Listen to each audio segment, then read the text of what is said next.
Welcome to the Vision Podcast, presented by Our Vision Caribbean and Latino Film Festival, with host Charles Aline. On this episode, filmmaker and director of the short film Puerto Rican Jew, Luis Carrasco. Welcome everyone to our podcast. This is the Vision Podcast. Every week we have a really tremendous guest. We talk about everything from politics to filmmaking to culture, what's relevant that's going on in the world of, America, politics, anything in the world that's happening. We try to cover it here in this podcast. Today we have an independent filmmaker, a really tremendous filmmaker. His name is, I'm going to let him introduce himself because I don't want to butcher his name, So go ahead, Luis. Hi, my name is Luis Carrasco. And you have been a filmmaker for how long? A little over 10 years now. 10 years. Wow. So Yeah. what made you want to get into filmmaking? I've always loved it ever since I was a kid, but it was one of those things like I never knew how to like get into it until I went to college and I saw that there was a film program. So that's like what inspired me to like, okay, this is what I want to do. Which college did you go to? I went to Lehman College here in New York City. Okay, cool. So was there any particular type of film that or director that inspire you, that give you like, for me, for example, when I first saw like Star Wars, right? I went to see Star Wars as a kid, the first one, New Hope. And I was just blown away. I was just like, wow, you can do this type of stuff. And so Yeah. I was like, sign me up. Did you have any sort of experience like that? Um, I mean, I there was so many movies I love. Like I loved a lot of like Steven Spielberg movies, like the Jurassic Parks and the Jaws, like and then I James Cameron movies I enjoy, like Terminator 2 is like one of my favorite action movies. And then as I got older, I started appreciating like other directors like Darren Aronofsky and Christopher Nolan. Yeah, I'm the same way because I remember for me, I took a course at New School in New York, Mhm. and one of the things we did was we studied Citizen Kane shot for shot. And that was an incredible experience in doing that course. And I learned a lot from taking that course at New School and studying Citizen Kane. And I sort of became a fan of Orson Welles. I started to go back and look at his stuff. And I thought he was a tremendous director, actor, because he had like I think the Mercury back in the days when he did radio, he had like the Mercury players that was out of New York, as a matter of fact. And I thought like looking at his career was kind of inspiring for me. I was like, okay, if I can do a Citizen Kane sometime in my film career, I'll, I'll be a happy filmmaker. So did you ever sort of like have any sort of experience like, okay, I would love to create a film like, I don't know, Jurassic Park, or I love to create a film like Close Encounters of the Third Kind, or something like that. Did you have any sort of experience like watching a film and you said to yourself, wow, I would love to do something like this? It wasn't like any particular film in general, but I think it was just like because I used to watch so many movies as a kid. So I feel like I was just like overwhelmed with like I was like, man, I would just love to do that. Even though like I didn't even as a kid, I didn't even know what that means, like what I want to do. Like I didn't know exactly what a director did. I thought he was like the guy who did the video camera as a kid. But then as you get older, you start to learn like all the different types of jobs. So I just knew I wanted to be in it somehow. Okay, cool. So what was your first, once you get out of school, you got into school, you did the whole education thing, you got out. What was your first film? What was your first film experience? The first one, I was working on a lot of like friends films like some of I my background is like a videographer. Mhm. So I would start off like as a PA and then I was moving up and then I would do like first AC on some films, and then some films I got to be the DP. And then being in that field, that's when I was like, oh, I actually want to like try directing my own films. So for a while, I was like always like someone's DP or just helping out on set like as a behind the scenes photographer or videographer. Okay, cool. So what was your first directing job? What was your first movie that you direct? Um, oh man, I'm blanking on the name now. It was been like close to 8 years ago. Wow, I can't even remember the name, but it was about these a friend, she wrote it as a theater play, and she wanted to make it into a film. So it was about these two guys where one of them accidentally kills his girlfriend in a drunk driving crash, but the other brother didn't know, and throughout the story, it's revealed that it was him who killed his friend's sister. And so once you finished that film, did you send it to like festivals? And what was your experience after you finished and, going through the process, like the post-production, the editing? What was what was that experience like after your first film? So we only submitted to like a couple festivals because at that time I didn't really know about like all the festivals, and then also because of like money, we only like applied to like just a couple. So I think we got into like one or two, but we didn't apply to many. Um Okay. and then I worked with an editor on the film, so me and him were there and we were just like overlooking the shots of what we wanted to use. Okay. And so I met you during like, yeah, you submitted your film to our festival, which is called Our Vision Caribbean Latino Film Festival. And you submitted a film called Puerto Rican Jew. How did that film came about, and what's like the genesis for it? So the story is loosely based on me. During COVID, I was living in Los Angeles at the time, and we were all just stuck at home, like nothing to do. So I decided to take one of those DNA tests because it was like 50% off. So I was like, Mhm. okay, let me see what I could find out. I thought it'd just be like, I just have like a little bit of Spain or something. But when I found out I was like half Jewish, it was like very, very shocking. Because I never knew that side of me. I thought it was just Puerto Rican. Um, so after like dealing with that situation and trying to like cope with that, I think this could be a good story. So I talked to a couple of my friends who I work with, like we work together a lot, and I was like, hey, what do you think if we could make this into a film? And they thought that was a great idea. So that was like how that came about.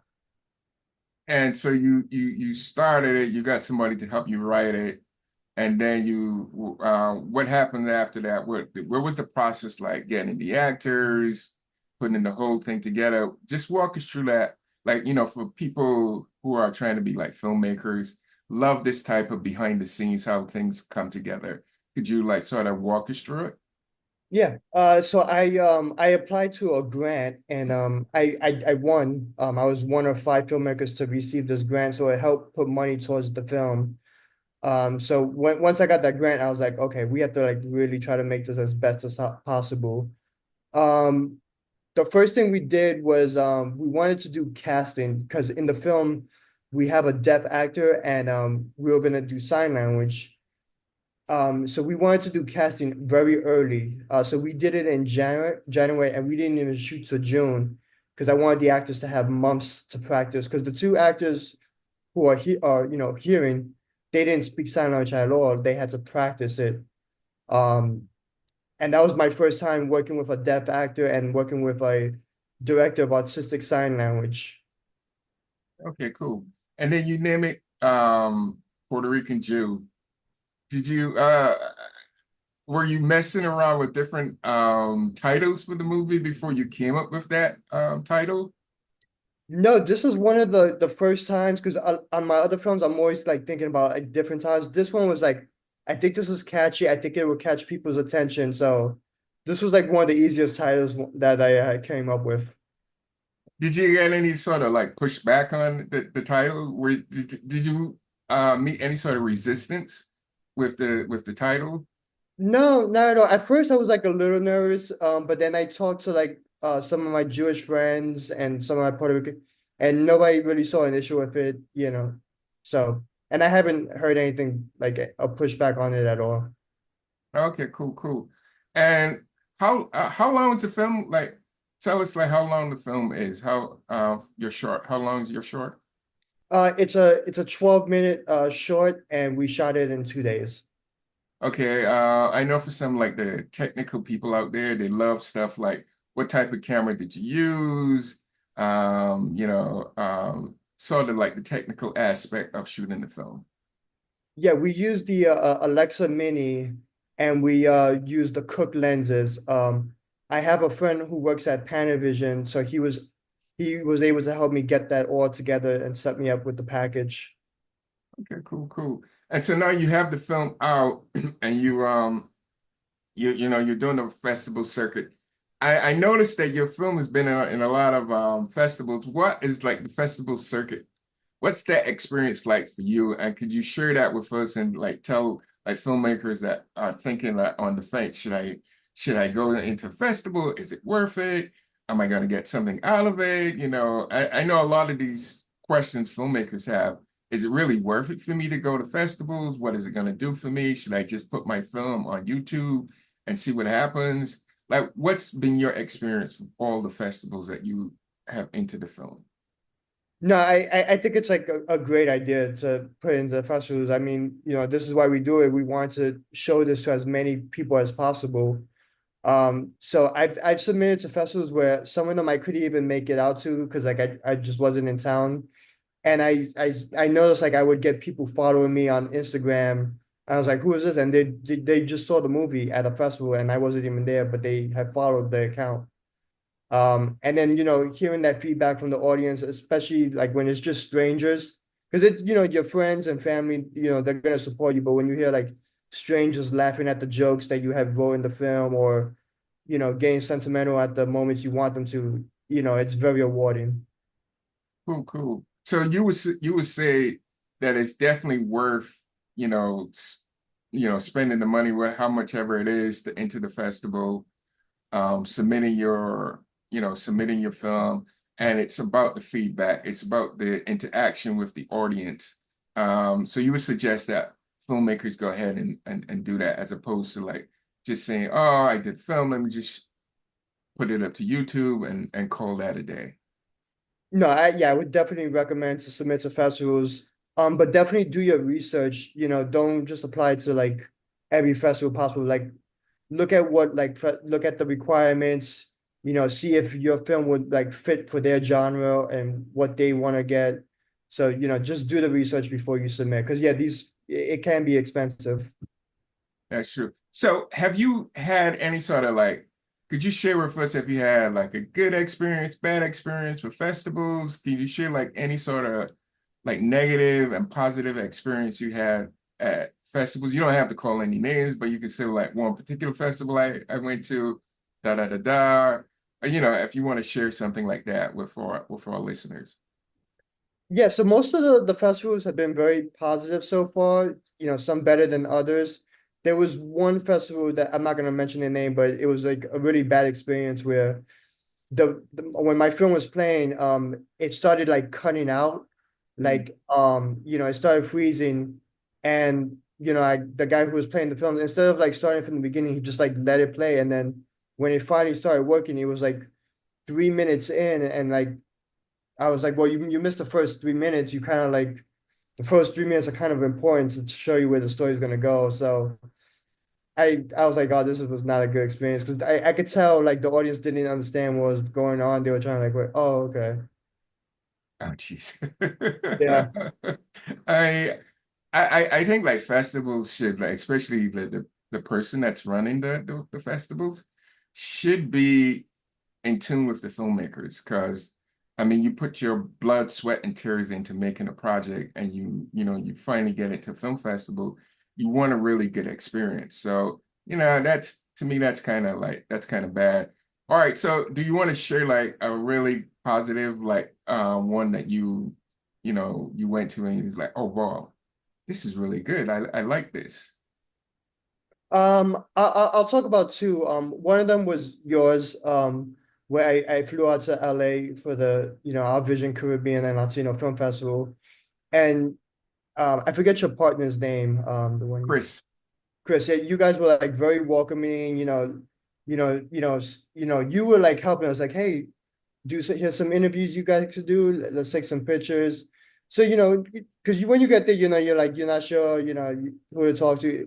So you guys were like very opening, introduce us to everybody. And, the Q&A was run very well, after our films, we got to like really talk about our films. So that was a really good experience. And then another one was like also at the Winter Film Festival. Um, since I was in New York, I was able to have like all my friends and family out there. And in that one, it was in a movie theater, so it was cool to experience it, in a movie theater experience.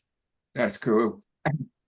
So far now, have you've done the circuit? Have you been experienced any sort of pushback on the film? Did you get any negative, anything from like from anybody saying, "Oh, why did you do this film?"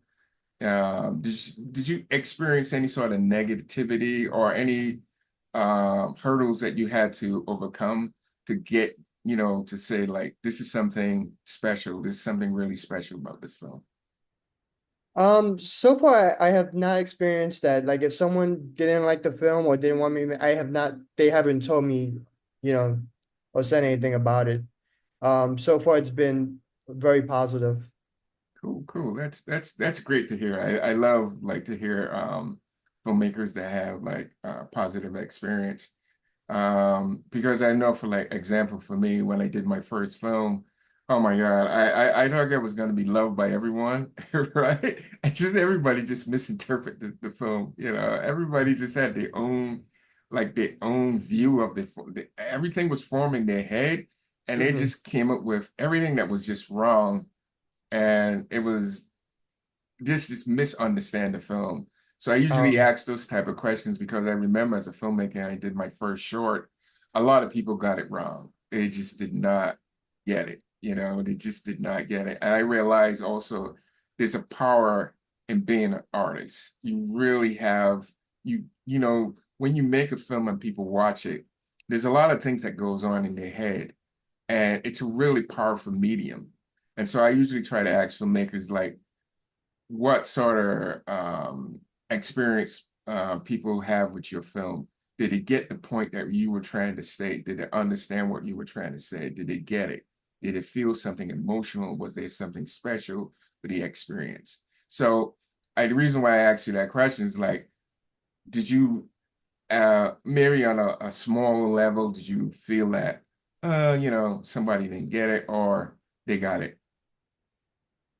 I think for the most part, people got it. I think the biggest thing I was worried about is like how my family was going to interpret it, because like I'm gonna be like opening up a lot of like questions, and I'm gonna be putting my family's, business out there, to say.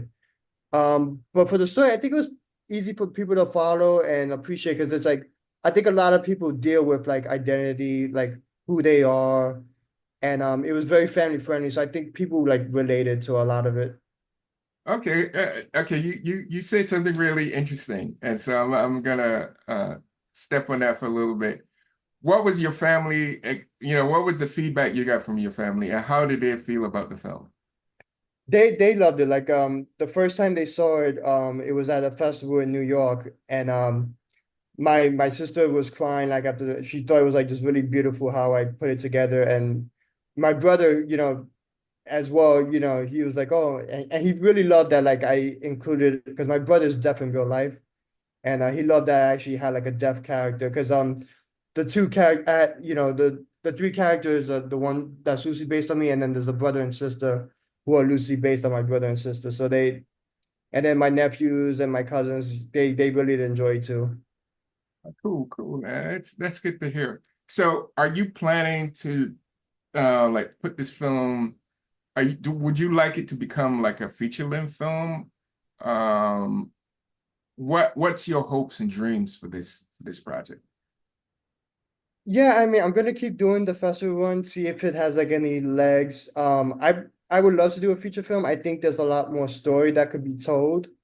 Yeah, I could easily see this being a feature film, but of course, it always comes down to like a budget, and having money to shoot it. But if that was be able to possible, I would love to do it. Did anyone have anyone approach you about don't turn it into a feature? Did you get any like, hey man, I would love to help you turn this into a feature. Did you get any sort of like people coming up to you talking about turning it into a feature?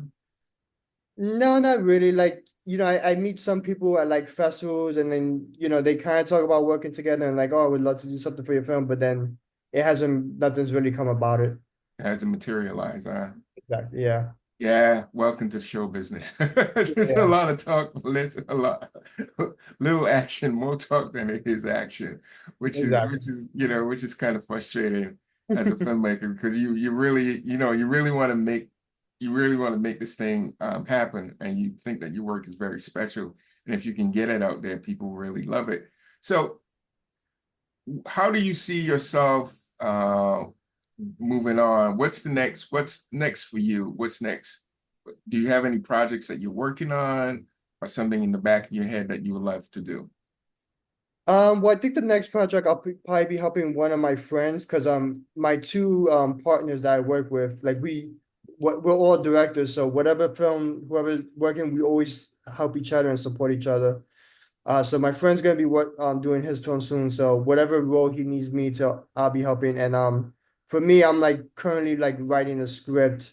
It's like very early stages. But maybe I'll try to shoot that like maybe next year. Okay, cool. So do you have any sort of like, we talked a little bit about your film and touch a little bit about your school, your career, everything that you've done. Do you have any special advice for like filmmakers that's coming up that would love to do like a short? What kind of advice would you give for people who are now starting out, who haven't done anything, who's like thinking about shooting a short or maybe shooting a video? Any advice? I would say try to find a team, like, even if it's just one person or two people, somebody that like who just has the same passion as you. Because making a film, you can't do it by yourself. You need a team. So my biggest advice is like try to like work with people you really want to work with and have that like, that core team that you can always depend on. Cool, cool. So if anyone wanted to get in contact with you, like what's your social and how would they get in like contact with you? My Instagram is Loucar22, so it'd be Loucarr 22. And then we have an Instagram for the film. It's PRJ Film 2023. Okay, so what is the next film festival that people can catch your film? What's the next film festival that it's going to be showing? Um, we have three coming up. In 2 weeks, we're going to be in the Tampa Bay Latino Festival. And then Houston, we also have the Houston Short Film Festival, and then in New York, the New York Latino Film Festival. Can we have some dates on those? Tampa is October 28th. Houston will be November 26th, and then the one in New York is going to be sometime in November, but they haven't given me the exact date yet. Thank you very much. All right. Bye-bye. This episode was brought to you by our Vision Caribbean and Latino Film Festival.